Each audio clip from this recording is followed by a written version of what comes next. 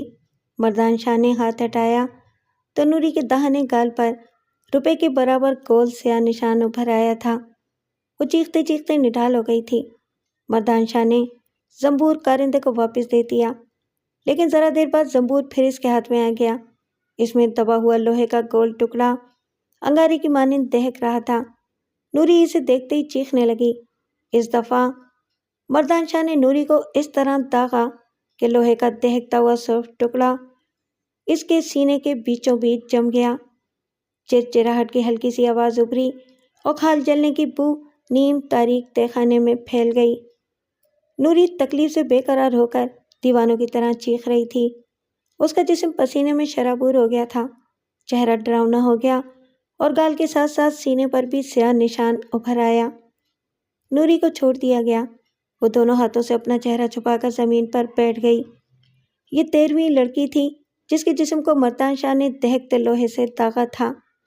دن نکلنے سے پہلے ہی نوری کو نکال دیا گیا۔ ایسی داغی لڑکی نہ اب حویلی میں رہ سکتی ہے اور نہ گوٹھ میں اسے کوئی پناہ نہیں دے سکتا ہے۔ سب علی مردان شاہ کے عتاب سے ڈرتے ہیں۔ نہ وہ احتجاج کر سکتی ہے اور نہ تھانے میں جا کر فریاد کر سکتی ہے۔ تھانے دار کامران شاہ سے یارانہ ہے۔ وہ اس کے ساتھ شراب پیتا ہے، شکار کھیلتا ہے۔ ضرورت پڑنے پر دونوں ایک دوسرے کی ہر طرح سے مدد کرتے ہیں۔ نوری کے جاتے ہی حسب معمول مردان شاہ کے لیے نئی داشتہ کی تلاش شروع کر دی گئی۔ علی مردان شاہ کے پرانے منشی نور محمد گھانگرو کے مشورے سے محمد عرس ملکانی نے میری ناتری کو بلایا۔ وہ علاقے کا مشہور پتھارے دار تھا اور پرانا ہسٹری شیٹر بھی۔ وہ چوری اور ڈاکہ زنی کرتا تھا، مویشیوں کے ساتھ ساتھ ہاریوں کی نوجوان عورتوں اور لڑکیوں کو اٹھواتا تھا اور چوری کے مال کی خرید و فروخت کرتا تھا۔ اسے بڑے زمینداروں اور وڈیروں کے علاوہ پولیس کی سرپرستی بھی حاصل تھی۔ رات کا ایک پہر گزرا تو میری ناتری آیا۔ وہ اپنے ہمراہ ایک لڑکی بھی لایا تھا۔ وہ اس کے 5,000 مانگتا تھا۔ مردان شاہ کو لڑکی پسند آئی۔ اس لڑکی کے شانے کچھ سکڑے سکڑے معلوم ہو رہے تھے۔ یوں تو لڑکی کا ناک نقشہ اچھا تھا، سندلی رنگت تھی اور آنکھیں ستاروں کی مانند چھلمل کرتی تھیں۔ گھنٹہ سوا گھنٹہ بعد دوسری لڑکی لائی گئی۔ میرل نے اس کے 4,000 روپے طلب کیے، وہ بھی مسترد کر دی گئی۔ اس کی گردن ضرورت سے زیادہ لمبی تھی۔ کئی لڑکیاں دیکھنے کے بعد مردان شاہ کو جو پسند آئی اس کا سودا 10,000 میں ہوا۔ میرل کو اسی وقت پوری قیمت بھی ادا کر دی گئی۔ یہ لڑکی بہت شرمیلی اور کم گو تھی۔ حویلی کے ملازموں سے اس نے زیادہ میل جول نہ بڑھایا۔ مردان شاہ کی دونوں بیویاں خواہ سے لڑائی جھگڑا کرتیں، گالیاں دیتیں، مارنے پیٹنے سے بھی دریغ نہ کرتیں، مگر اس نے نہ کبھی احتجاج کیا اور نہ علی مردان شاہ سے ان کی شکایت کی۔ ہر نئی لڑکی کی آمد پر حویلی میں جو ہنگامہ برپا ہوتا تھا اس دفعہ نہ ہوا۔ اس کا نام توبل تھا، مگر مردان شاہ پیار سے بلی کہا کرتا تھا، مگر اس میں بلی جیسی کوئی خاصیت نہیں تھی۔ بلی سے زیادہ کبوتری معلوم ہوتی تھی، ہر وقت سہمی شرمائی سی رہتی۔ نہ اس نے کبھی یہ بتایا کہ وہ کہاں سے آئی ہے، نہ اپنے گھر بار کا کوئی پتہ نشان دیا۔ حویلی کی خادماؤں نے بہت کریدا، مگر وہ ہر بار خاموش ہو جاتی۔ حویلی میں رہتے ہوئے اسے 6 مہینے سے اوپر ہو گئے، لیکن اس عرصے میں نہ تو اس کے بارے میں کوئی اسکینڈل مشہور ہوا اور نہ ہی اس نے مردان شاہ کو کبھی شکایت کا موقع دیا۔ وہ ایک سدھے ہوئے جانور کی طرح اس کے اشاروں پر چلتی تھی، لیکن مردان شاہ نہ معلوم کیوں بات بات پر اسے ناراض ہو جاتا، گالیاں دیتا، مارتا، مگر اس نے کبھی بغاوت نہ کی۔ نہ کبھی رات کے سناٹے میں وہ مردان شاہ کے بیٹوں کے کمروں میں دیکھی گئی، نہ کبھی نوکروں کی کوٹریوں کے آس پاس نظر آئی۔ علی مردان شاہ روز بروز اس سے بیزار ہوتا جا رہا تھا۔ اس کی سمجھ میں خود بھی اس بیزاری کی کوئی وجہ نہ تھی۔ ایک رات وہ خوابگاہ میں مردان شاہ کے پیر دبا رہی تھی۔ مردان شاہ کو اس روز نیند نہیں آئی تھی، برابر الجھن بڑھتی جا رہی تھی۔ یکایک اس نے پاگلوں کی طرح آنکھیں پھاڑ کر توبل کی طرف دیکھا اور جھنجھلا کر اس زور سے لات ماری کہ وہ لڑکتی ہوئی نیچے فرش پر جا گری۔ مردان شاہ چیخ کر بولا، باہر نکل جا حرام زادی! لیکن وہ فرش پر دم بخود پڑی رہی۔ آخر مردان شاہ بستر سے اٹھ کر خود اس کے پاس آیا، ہاتھ پکڑا اور گھسیٹتا ہوا دروازے تک لے گیا۔ دروازے کا ایک پٹ کھولا اور دھکا دے کر باہر نکال دیا۔ یہاں اب آئی تیری ٹانگیں توڑ دوں گا۔ مردان شاہ نے دروازہ بند کیا اور غصے سے بڑبڑاتا ہوا جا کر بستر پر لیٹ گیا۔ نیند اب اور بھی زیادہ اڑ چکی تھی۔ وہ دیر تک بے چینی سے کروٹیں بدلتا رہا۔ دوبل پھر واپس نہ آئی، حالانکہ مردان شاہ کو یقین تھا کہ وہ آئے گی ضرور، مگر اس کا اندازہ غلط نکلا۔ اسے اور بھی زیادہ غصہ آیا۔ رات کے پچھلے پہر وہ کمرے سے نکل کر باہر آیا تو ہر طرف گہرا سناٹا چھایا تھا۔ اس نے حویلی کا ایک چکر لگایا، مگر وہاں کوئی بھی نظر نہ آیا۔ وہ آہستہ آہستہ چلتا ہوا اس طرف چل دیا جہاں حویلی کے ملازمین کی کوٹریاں تھیں۔ ایک دیوار کے پاس اسے اندھیرے میں کسی کا سایہ نظر آیا، مگر جب وہاں پہنچا تو کوئی تیزی سے چلتا ہوا اس کے قریب سے گزر گیا۔ مردان شاہ اسے اندھیرے میں پہچان نہ سکا، البتہ دوبل کھڑی تھی۔ مردان شاہ نے جھپٹ کر اپنے چوڑے چوڑے ہاتھوں سے اس کی گردن دبوچی اور گھسیٹتا ہوا اس نیم تاریک تہخانے میں لے گیا جس کی دیواریں سیلی ہوئی تھیں اور جہاں تیز بساند پھیلی تھی۔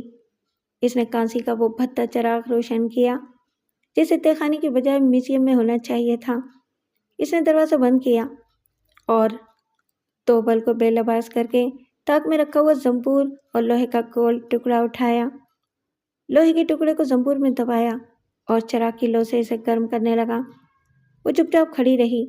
جب لوہا دہکنے لگا تو مردان شاہ نے اس کے بال پکڑ کر چہرہ سامنے کیا۔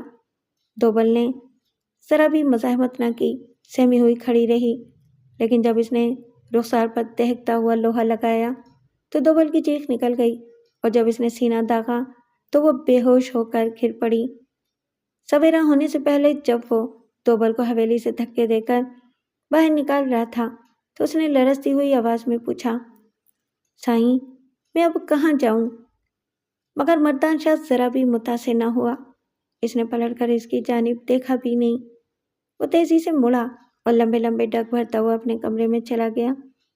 وہ دن چڑھے تک پڑا سوتا رہا، لیکن آنکھ کھلتے ہی اسے اچانک دوبل یاد آئی، وہ شرمیلی سی لڑکی جسے پیار سے وہ بلی کہتا تھا، مگر وہ بستی سے نکل کر ایسی غائب ہوئی کہ تلاش کرنے پر بھی اس کا کوئی سراغ نہ ملا۔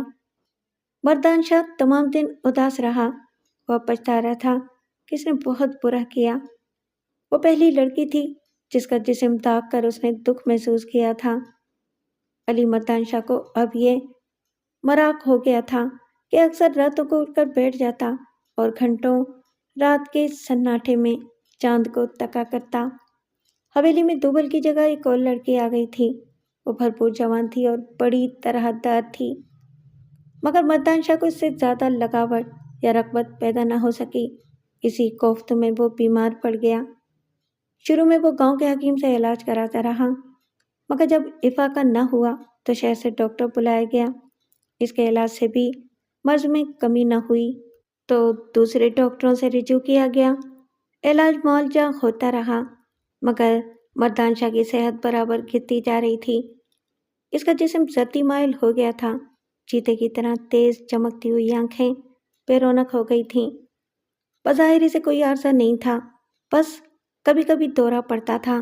اس وقت اس پر جنون کی سی کیفیت طاری ہو جاتی تھی، منہ سے قبض جاری ہو جاتا، آنکھوں میں خون اتر آتا اور گھنی مونچھیں ابابیل کے پروں کی طرح پھڑ پھڑانے لگتی۔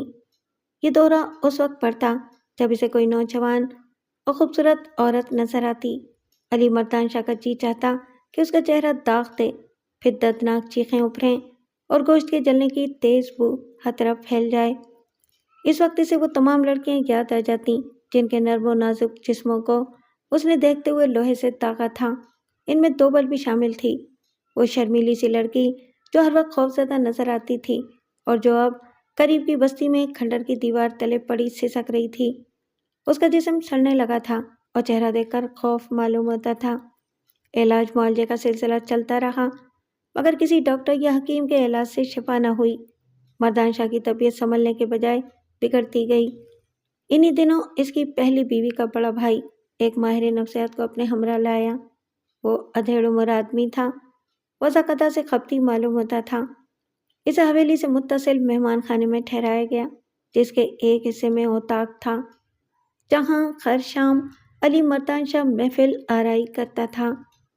لیکن جب سے وہ بیمار ہوا تھا اوطاق ویران پڑا تھا۔ ماہر نفسیات نے پہلے روز مردان شاہ سے کوئی بات نہیں کی، صرف اس کی حرکات و سکنات کا مطالعہ کرتا رہا۔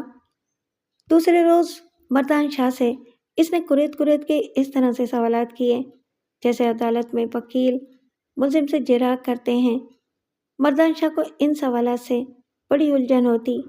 کبھی کبھی وہ جھنجھڑا کر کھڑا ہو جاتا، اپنے بال نوچنے لگتا یا صرف بے بس ہو کر آنکھیں بند کر لیتا اور دیر تک اسی عالم میں بیٹھا رہتا۔ کئی روز تک یہ سلسلہ جاری رہا۔ پھر ایک روز باتیں کرتے کرتے ماہر نفسیات کو نہ جانے کون سا سراغ مل گیا کہ وہ خوشی سے اچھل پڑا، چٹکی بجا کر بولا، شاہ جی، اب آپ کو پریشان ہونے کی تو ضرورت ہی نہیں ہے۔ یوں سمجھیے کہ آپ کا مرض اب ختم ہو گیا ہے، بس چند دنوں کی بات ہے۔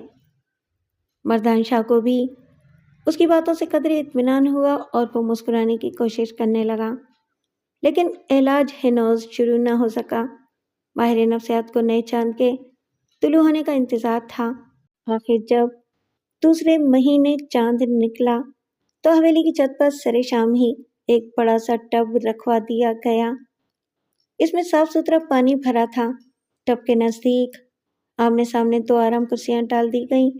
ایک پر مردان شاہ کو بٹھایا گیا اور دوسری پر خود ماہر نفسیات بیٹھا۔ مردان شاہ اس کی ہدایت کے مطابق ٹکٹکی باندھے ٹب کے اندر چاند کے عکس کو تکنے لگا۔ یہ سلسلہ نہایت پابندی سے چلتا رہا۔ شروع میں تو مردان شاہ کو تھوڑی دیر بعد فرصت مل جاتی، اس لیے کہ چاند غروب ہوتے ہی دونوں اٹھ جاتے، لیکن جب چاندنی راتیں طویل ہو گئیں تو یہ عمل مردان شاہ کو بہت شاق گزرا۔ اب چاند کا دائرہ روز بروز مکمل ہوتا جا رہا تھا۔ مردان شاہ چاند کو تکتے تکتے اونگنے لگتا، اس کا جسم ڈھیلا پڑ جاتا اور وہ بے چینی کے عالم میں آرام کرسی پر پہلو بدلنے لگتا۔ اسی وقت ماہر نفسیات پانی کی سطح پر کنکری پھینکتا۔ ٹب کے اندر بھرے ہوئے پانی میں ہلکا سا ارتعاش پیدا ہوتا۔ چاند کا جھلکتا ہوا گول مٹول چہرہ شیشے کی طرح ٹوٹ کر چکنا چور ہو جاتا۔ مردان شاہ پر اس کا فوری رد عمل یہ ہوتا کہ اس کی رگ رگ میں ایک نئی حرارت، ایک نئی توانائی آ جاتی۔ اس کی آنکھیں مسرت سے چمک اٹھتیں۔ ماہر نفسیات خاموش بیٹھا اس کی ہر حرکت کا بغور جائزہ لیتا رہتا۔ رات بھر میں وہ بار بار ٹب میں کنکریاں پھینک کر چاند کے ٹکڑے ٹکڑے کرتا رہتا۔ ابتدا میں تو اس حرکت سے مردان شاہ کو بڑا لطف آیا، لیکن چند روز بعد اس کا رد عمل بالکل مختلف ہوا۔ یہ چاند کی اترتی تاریخیں تھیں۔ راتیں بڑی سہانی ہوتیں، ہلکی اور خنک ہوائیں سرسراتی ہوئی چلتیں، ہر طرف گہری خاموشی چھائی ہوتی۔ ایک ایسی ہی خوبصورت رات کا ذکر ہے۔ ماہر نفسیات نے پانی کی سطح پر کنکری پھینکی تو اس کی یہ حرکت مردان شاہ کو بڑی ناگوار معلوم ہوئی۔ اس کی بھویں تن گئیں اور وہ گھور کر ماہر نفسیات کو دیکھنے لگا، مگر زبان سے ایک لفظ نہ کہا۔ دوبارہ جب اس نے یہی حرکت کی تو وہ اور بھی پریشان ہو گیا۔ آخر نوبت یہاں تک پہنچی کہ پانی میں کنکری گرنے کے ساتھ ہی مردان شاہ تکلیف سے آنکھیں بند کر لیتا۔ اس روز وہ تمام رات اس تکلیف سے دوچار ہوتا رہا۔ دوسرے روز اس کی یہ تکلیف اور بڑھ گئی۔ پھر تو اس کا یہ عالم ہو گیا کہ ادھر ماہر نفسیات نے کنکری پھینکنے کے لیے ہاتھ اٹھایا اور وہ جھٹ اس کا ہاتھ تھام لیتا، کبھی خوشامد کرتا، کبھی جھنجھلاہٹ اور خفگی کا اظہار کرتا، کبھی اٹھ کر بھاگنے کی کوشش کرتا، مگر ماہر نفسیات اسے جانے نہ دیتا۔ یہ سلسلہ بھی کئی دن چلتا رہا۔ اب چاند ڈھلنے لگا تھا اور مردان شاہ رفتہ رفتہ ہر عمل کا عادی بنتا جا رہا تھا۔ اس کے لیے یہ ہر حرکت ایک عام سی بات بن گئی تھی۔ نہ اس کے چہرے پر کوئی غیر معمولی تاثر حویدہ ہوتا اور نہ آنکھوں کا انداز تبدیل ہوتا۔ جب یہ مرحلہ آ گیا تو ایک روز ماہر نفسیات نے اعلان کر دیا کہ وہ بالکل صحت مند ہو چکا ہے۔ اس میں شک نہیں کہ اب اس کا جسم پہلے کی طرح فرپا ہو گیا تھا اور چہرے پر تازگی آ گئی تھی۔ جب مردان شاہ کے صحت یاب ہونے کا مجدہ سنایا گیا تو حویلی میں خوشی کی لہر دوڑ گئی، ہر طرف گہما گہمی پیدا ہو گئی۔ دن بھر لوگ آ کر اسے مبارکباد دیتے رہے۔ 6 بکرے ذبح کیے گئے اور ان کا گوشت بستی کے غربا میں تقسیم کر دیا گیا۔ مسجد کے ملا کو نیا جوڑا دیا گیا۔ مردان شاہ نے اس روز لباس میں خاص اہتمام کیا تھا۔ رات ہونے سے کچھ دیر پہلے ماہر نفسیات کو 29,027 روپے کے بل کے علاوہ مردان شاہ نے 1,000 روپے بطور انعام دیا اور اپنی نئی کیڈلک میں بٹھا کر شہر بھجوا دیا۔ میری ناطری نے اس روز مردان شاہ کے لیے ایک خوش شکل لڑکی بھی مہیا کی تھی۔ وہ شوخ اور کسی قدر نڈر تھی، عمر بھی زیادہ نہ تھی، شادی شدہ تھی، مگر اس کی شادی کے 2 مہینے بھی نہ گزرے تھے۔ اس کا نام جنت تھا اور میرل اسے مکسیوں کے گاؤں سے اٹھا لایا تھا۔ میران شاہ نے اسے بہت پسند کیا۔ اس رات وہ جلدی اپنی خوابگاہ میں چلا گیا۔ جنت کو حویلی میں آئے ہوئے 5واں روز تھا کہ رات کے پچھلے پہر مردان شاہ کی آنکھ کھلی تو جنت کمرے سے غائب تھی۔ مردان شاہ سخت برہم ہوا۔ وہ بپرا ہوا کمرے سے باہر نکلا اور دیوانوں کی طرح اسے تلاش کرنے لگا، مگر اس کا کہیں پتہ نہ تھا۔ اس اطلاع سے حویلی میں ایک بار پھر کھلبلی پڑ گئی۔ ہر شخص خوفزدہ نظر آنے لگا۔ کمدار محمد عرس ملکانی نے ایک بار پھر کارگزاری دکھائی۔ وہ تو ہوشیار اور مستعد کارندوں کے ہمراہ نکلا، اور گھنٹہ بھر بھی گزرا نہ تھا کہ جنت کو لا کر علی مردان شاہ کے روبرو پیش کر دیا۔ وہ اسے اسٹیشن سے پکڑ کر لایا تھا۔ اسے دیکھتے ہی مردان شاہ کی آنکھوں میں ہمیشہ کی طرح خون اتر آیا۔ اسی وقت اسے سیلی ہوئی دیواروں والے نیم تاریک تہخانے میں پہنچا دیا گیا۔ ذرا دیر بعد مردان شاہ بھی وہاں پہنچ گیا، اور اس نے دیوانگی کے عالم میں لڑکی کے رخسار اور سینے کو داغا اور سویرا ہونے سے پہلے ہی دھکے دے کر حویلی سے نکال دیا۔ لیکن یہ سب کچھ کرنے کے بعد بھی اس کا غصہ کم نہ ہوا۔ اس نے ماہر نفسیات کو ہزاروں گالیاں دیں، ایک ملازم کی کمر پر خواہ ٹھوکریں ماری، کمرے کے اندر رکھے ہوئے شیشے کے تمام گلاس فرش پر پھینک پھینک کر چکنا چور کر دیے۔ دیر تک غیظ و غضب کے عالم میں چیختا چلاتا رہا، اور پھر نڈال ہو کر بستر پر دراز ہو گیا۔ کئی روز گزر گئے۔ میرل ابھی تک علی مردان شاہ کے لیے کسی نئی داشتہ کا بندوبست نہیں کر سکا تھا۔ اس روز مردان کی طبیعت بہت مضمحل تھی۔ وہ تمام دن اپنے کمرے میں پڑا رہا، نہ کسی سے بات چیت کی اور نہ شام کو اتاق میں گیا۔ بستر پر آنکھیں بند کیے لیٹا رہا۔ نیند آ نہیں رہی تھی۔ رات آدھی ہو گئی۔ حویلی پر گہرا سناٹا طاری تھا۔ یکایک ملی جلی آوازوں کا شور بلند ہوا۔ علی مردان شاہ ہڑبڑا کر اٹھا، کمرے سے باہر نکلا، گھبرایا ہوا حویلی سے باہر گیا تو بیرونی دروازے پر کمدار ملکانی مل گیا۔ وہ بھی گھبرایا ہوا نظر آ رہا تھا۔ اس نے بتایا کہ جنت کے شوہر رانچھو مکسی نے اپنے قبیلے کے ساتھ گوٹھ پر حملہ کر دیا ہے۔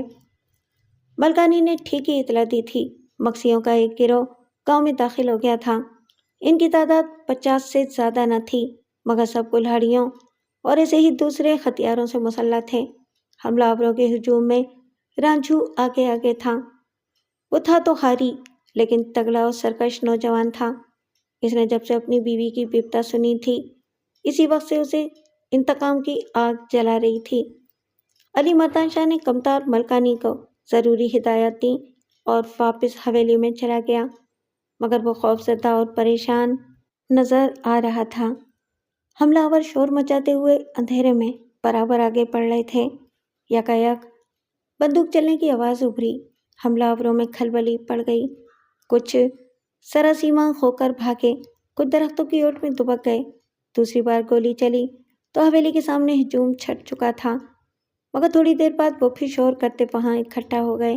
حویلی کے قریب سے پھر گولیاں برسنے لگیں، لیکن اس دفعہ دوسری طرف سے پتھر آ کر حویلی کی کھڑکیوں اور دروازے سے ٹکرانے لگے۔ ایک پتھر مردان شاہ کے شانے چھچلتا ہوا گزر گیا۔ وہ بدحواس ہو کر اپنے کمرے میں گھس گیا۔ رات کا اندھیرا بڑھتا جا رہا تھا۔ باہر ملی جلی آوازوں کا شور برپا تھا۔ گولیاں چل رہی تھیں اور پتھر دھڑا دھڑ آ کر حویلی کے در و دیوار سے ٹکرا رہے تھے۔ اسی اثنا میں حویلی کے اندر ملی جلی آوازوں کے ساتھ قدموں کا شور سنائی دیا۔ مردان شاہ کمرے کا دروازہ بند کرنے کے لیے اٹھا ہی تھا کہ اسی وقت کئی آدمی اندر گھس آئے۔ ان میں رانجھو مکسی بھی شامل تھا۔ علی مردان شاہ کو دیکھتے ہی وہ دیوانہ ہو گیا۔ تیزی سے آگے بڑھا اور اس کی گردن دبوچ لی، اٹھایا اور اسے کوئلے کی بوری کی طرح پختہ فرش پر پٹک دیا۔ پھر رانجھو نے لاتوں اور گھوسوں سے اس کی مرمت شروع کر دی۔ اس کے منہ پر اس زور سے جوتے کی ٹھوکر ماری کہ ایک رخسار کی کھال کٹ گئی اور اس میں سے خون کا فوارہ ابل پڑا۔ اس کے بعد مردان شاہ بے ہوش ہو گیا۔ جب ہوش آیا تو علی مردان شاہ نے دیکھا کہ اس کے ارد گرد ملازموں کے علاوہ پولیس والے بھی موجود تھے۔ کمرے میں ہر طرف ٹوٹا پھوٹا سامان بکھرا تھا۔ حویلی میں گہری خاموشی تھی، سناٹا تھا۔ تھانے دار نے دلجوئی کرتے ہوئے کہا کہ رانجھو مکسی اور اس کے 3 بھائیوں کے ساتھ ساتھ کئی دوسرے حملہ آوروں کو گرفتار کر لیا گیا ہے۔ لیکن مردان شاہ کے چہرے پر ایسی کاری ضرب لگی تھی کہ اس کا ایک گال پھول کر غبارہ بن گیا تھا۔ اس نے بولنے کی کوشش کی مگر بول نہ سکا۔ علی مردان شاہ کو اسی وقت کار میں ڈال کر اسپتال پہنچایا گیا، جہاں اس کے زخم پر 5 ٹانکے لگائے گئے۔ ہفتے بھر بعد جب وہ اسپتال سے نکلا تو زخم منمل ہو چکا تھا، البتہ چہرے پر اس کا نشان باقی رہ گیا تھا۔ یہ ہلال کی طرح نصف دائرے میں بنا ہوا سیاہ داغ تھا۔ غالباً